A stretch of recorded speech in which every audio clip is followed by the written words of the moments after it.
Church has always been a big part of my life. I've grown up in church. Ministry is what I want to do because of the people that have influenced my life and were there for me when I was in youth group. I've known Samantha since she was a young teenager, and she was in my class, and she loved it. She wanted to do it. She wanted to do what I do, and so I very quickly fell in love with Samantha. She and I would talk about the Bible studies, and she would give me an idea of where she wanted her friends to go. There was a lot of enthusiasm there for God's Word. She had a group of junior high girls that she was pouring into, and she loved that. She loved sharing the love of Christ with anybody who would listen to her, basically. She just had a fervor and an excitement about her life with Christ. I was living in D.C. I moved up with some people from the church here that got transferred up there. They asked me to go and help them with their son. So I helped them for about a year, and then after that, the church we were going to had this internship program called 24/7.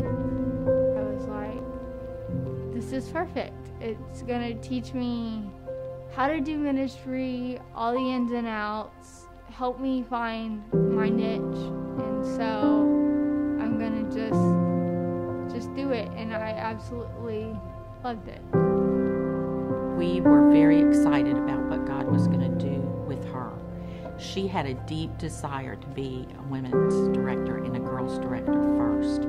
And so we talked and studied about that and tried to figure out where she needed to go to school and how that could happen. At that point, I realized I want to be someone's inspiration, or I want to help someone through a dark time.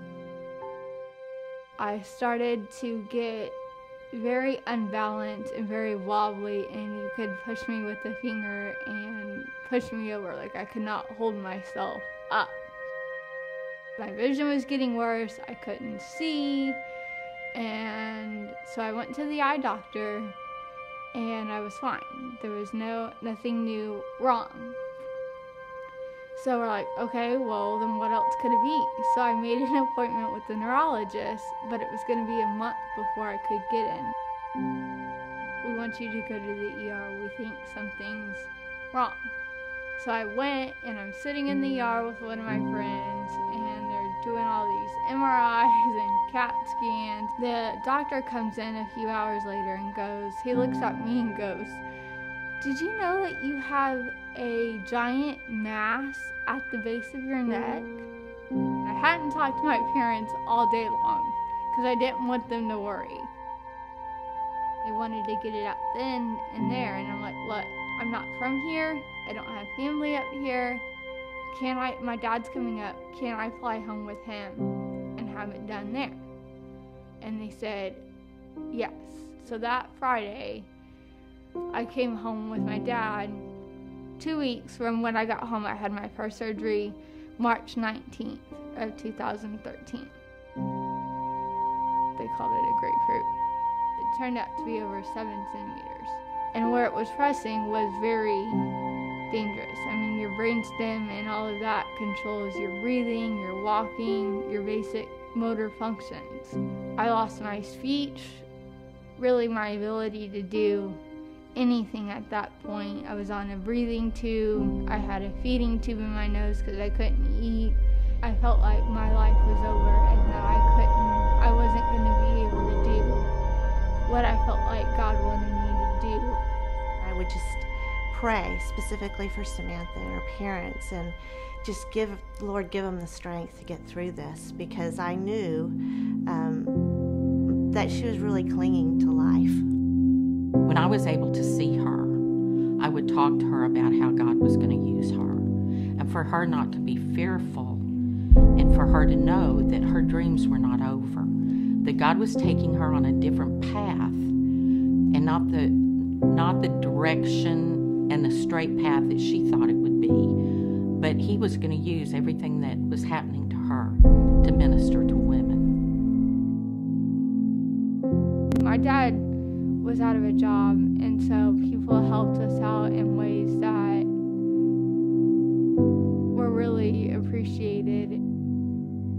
It got us through a very difficult time. I'm totally amazed by her, and I just love the way that God's light shines through her. Whether he kept me here on this earth or he took me home, I knew his glory was going to show through whatever the outcome was. So that was what kept me going through this, and still keeps me going through it. You might not think he's standing right next to you, but he is, and he's holding your hand, and he's always going to be there for you, and he'll never let you go. All you have to do is pray to him and ask him to show you what he wants from you.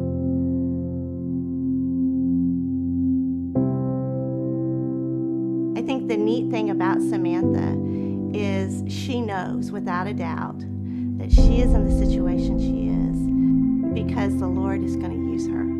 This was not what I had expected when I thought God was going to use my life to help others. I never thought I would get a brain tumor and be practically on my deathbed for God to use me.